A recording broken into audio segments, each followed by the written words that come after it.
Hi friends, എല്ലാവർക്കും ചാനലോട്ട് സ്വാഗതം. ഇന്ന് നമ്മളിവിടെ നോക്കാൻ പോകുന്നത് നമ്മളെല്ലാവരും ഇൻസ്റ്റാഗ്രാം അക്കൗണ്ടിൽ സ്റ്റോറി വെക്കുന്നവരാണ്. നമ്മൾ ഇൻസ്റ്റാഗ്രാം അക്കൗണ്ടിൽ സ്റ്റോറി വെക്കുമ്പോൾ നമ്മൾ ഫോളോ ചെയ്തവരൊക്കെ നമ്മുടെ സ്റ്റോറി കാണാൻ പറ്റുന്നതാണ്.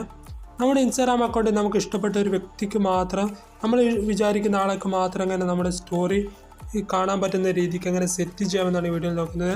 നമ്മളിപ്പോൾ ഇൻസ്റ്റാഗ്രാം അക്കൗണ്ടിൽ ഫോളോ ചെയ്ത് എല്ലാവരും കാണാതെ നമുക്ക് ഇഷ്ടപ്പെട്ട 1, 2, 3, 4 പേര് മാത്രമാണ് നമ്മുടെ സ്റ്റോറി കാണേണ്ടത് എന്നുണ്ടെങ്കിൽ അവർക്ക് മാത്രം കാണാൻ പറ്റുന്ന രീതിയിൽ എങ്ങനെ നമ്മുടെ ഇൻസ്റ്റാഗ്രാം അക്കൗണ്ടിലെ സ്റ്റോറി നമുക്ക് സെറ്റ് ചെയ്യാമെന്നാണ്. വീഡിയോയിലേക്ക് പോകുന്നതിന് മുമ്പ് നിങ്ങൾ എൻ്റെ ഈ ചാനൽ ആദ്യമായിട്ടാണ് കാണുന്നതെങ്കിൽ സബ്സ്ക്രൈബ് ചെയ്യുക, തൊട്ടടുത്തുള്ള ബെൽ ഐക്കൺ കൂടി എനേബിൾ ചെയ്യുക. എന്നാൽ പിന്നെ നേരെ വീഡിയോയിലേക്ക് പോവാം. അതിനായി നമ്മുടെ ഇൻസ്റ്റാഗ്രാം ആപ്ലിക്കേഷൻ ഒന്ന് ഓപ്പൺ ചെയ്യുക.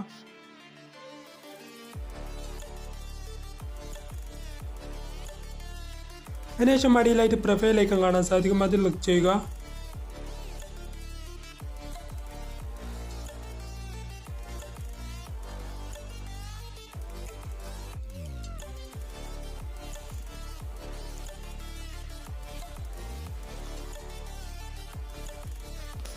അതിനുശേഷം മുകളിലായിട്ട് 3 ഡോട്ട് കാണാൻ സാധിക്കും, അതിൽ ക്ലിക്ക് ചെയ്യുക. അതിനുശേഷം നേരെ നമ്മുടെ ഇൻസ്റ്റാഗ്രാമിൻ്റെ സെറ്റിങ്സിലോട്ടാണ് പോകുക. അതിനുശേഷം എന്ത് ചെയ്യുക, ഇങ്ങനെ അടിയിലോട്ട് നീക്കുക. അപ്പോൾ ഇവിടെ അടിയിലായിട്ട് നിങ്ങൾക്ക് ക്ലോസ് ഫ്രണ്ട് എന്ന് കാണാൻ സാധിക്കും, അതിൽ ക്ലിക്ക് ചെയ്യുക. അതിൽ ക്ലിക്ക് ചെയ്ത് നമ്മുടെ ഇൻസ്റ്റാഗ്രാം അക്കൗണ്ടിലുള്ള നമ്മുടെ ഫോളോ ചെയ്തവരൊക്കെ എല്ലാ ഐ ഡി നിങ്ങളിവിടെ കാണാൻ സാധിക്കുന്നതാണ്. ഇവിടെ നിങ്ങൾക്ക് നിങ്ങളുടെ ഇൻസ്റ്റാഗ്രാം അക്കൗണ്ട് നിങ്ങൾ സ്റ്റോറി ആരാണ് കാണാൻ ആഗ്രഹിക്കുന്നതെന്ന് വെച്ചാൽ അവർ ഐ ഡി മാത്രം ഇവിടെ നിന്ന് നിങ്ങൾ എന്ത് ചെയ്യുക, സെലക്ട് ചെയ്യുക. എത്ര ആൾ കാണുമെന്ന് വെച്ചാൽ അവർ ഐ ഡി ഇങ്ങനെ ഇതുപോലെ സെലക്ട് ചെയ്ത് കൊടുക്കുക. അതിനുശേഷം 2 എന്ന് കാണാൻ സാധിക്കും, അതിൽ ക്ലിക്ക് ചെയ്യുക. അങ്ങനെ ക്ലിക്ക് ചെയ്യുകയാണെങ്കിൽ നമ്മൾ സെലക്ട് ചെയ്ത ആൾ മാത്രമേ നമ്മുടെ സ്റ്റോറി കാണുകയുള്ളൂ. അതിനുശേഷം എന്ത് ചെയ്യുക, നിങ്ങൾ സ്റ്റോറി വെക്കുമ്പോൾ ശ്രദ്ധിക്കേണ്ടതെന്ന് വെച്ചാൽ ബാക്ക് അടിക്കുക. അതിനുശേഷം ഞാൻ ഇപ്പോൾ എന്തെങ്കിലും ഒന്ന് സ്റ്റോറി വെച്ച് കാണിച്ചു തരാം. ഞാനിപ്പോൾ സ്റ്റോറി വെച്ച് കാണിച്ചു തരാം. അതിനുശേഷം നമ്മൾ ഷെയർ ഐക്കൺ ക്ലിക്ക് ചെയ്തിട്ട് സാധാ സ്റ്റോറി വെക്കുമ്പോൾ വെക്കുക, സെലക്ട് ചെയ്യുക.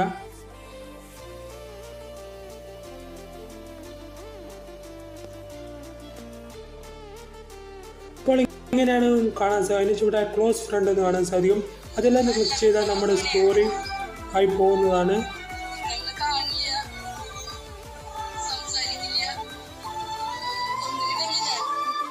അങ്ങനെ നിങ്ങൾക്ക് ഇൻസ്റ്റാഗ്രാം അക്കൗണ്ടിലെ സ്റ്റോറി വെക്കാവുന്നതാണ്.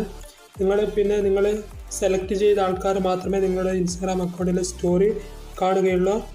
വീഡിയോ നിങ്ങൾ ഇഷ്ടമായ ലൈക്ക് ചെയ്യാനും ഷെയർ ചെയ്യാനും സബ്സ്ക്രൈബ് ചെയ്യാനും മറക്കരുത്. പിന്നെ ഒരു അടിപൊളി വീഡിയോ അടുത്ത വീഡിയോയിൽ കാണാം.